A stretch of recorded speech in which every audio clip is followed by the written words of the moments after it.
Assalamualaikum warahmatullahi wabarakatuh. Balik lagi di YouTube channel aku. Baiklah teman-teman, saya Hesti Nurmelis dengan NIM A1C1818090 dari kelas reguler A 2018 Pendidikan Kimia.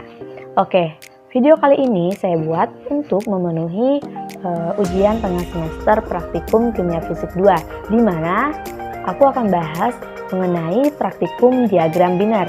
Nah, sebelum mengetahui lebih lanjut, jangan lupa untuk subscribe, like, dan komen ya.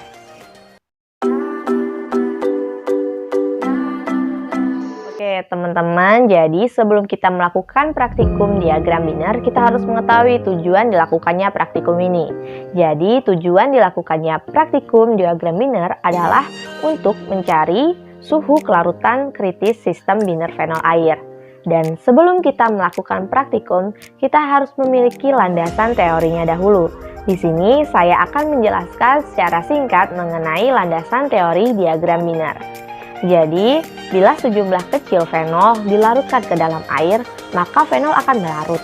Dan bila fenol ditambahkan, maka akan terjadi yang namanya larutan jenuh fenol di dalam air. Nah, ketika fenol terus ditambahkan, maka fenol tidak akan larut. Dan pada keadaan keseimbangan dicapai, akan terbentuk cairan dua lapisan, yaitu L1 dan L2, di mana masing-masing lapisan ini mengandung komposisi fenol dan air. Untuk lebih jelasnya dapat dilihat diagram berikut ini. Nah, alat dan bahannya yang akan kita gunakan adalah sebagai berikut.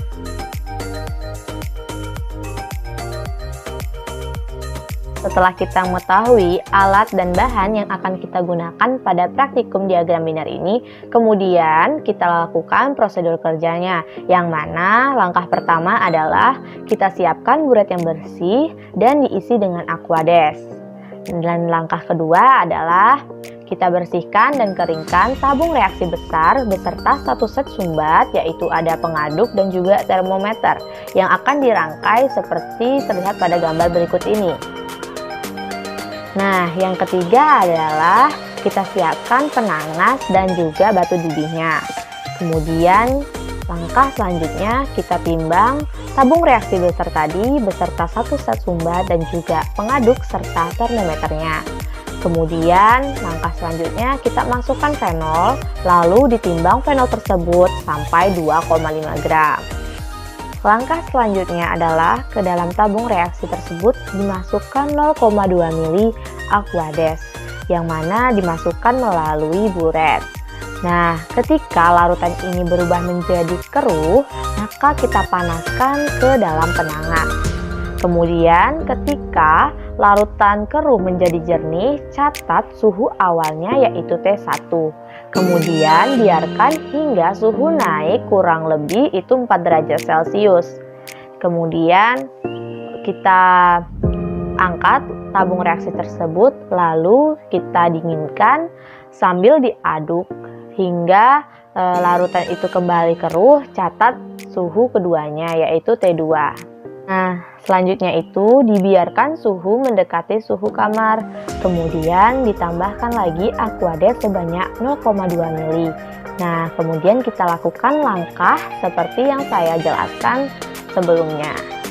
Nah, setelah kita melakukan prosedur kerja tadi, maka didapatkanlah hasil sebagai berikut. Oke, setelah kita memperoleh hasil dari percobaan tadi, di sini saya akan membahas secara singkat mengenai percobaan diagram biner ini. Jadi, pada percobaan diagram biner ini terjadi suatu pencampuran di mana komposisi yang berbeda-beda. Nah, pada campuran ini mengalami pemanasan dan juga pendinginan pada kelarutannya masing-masing.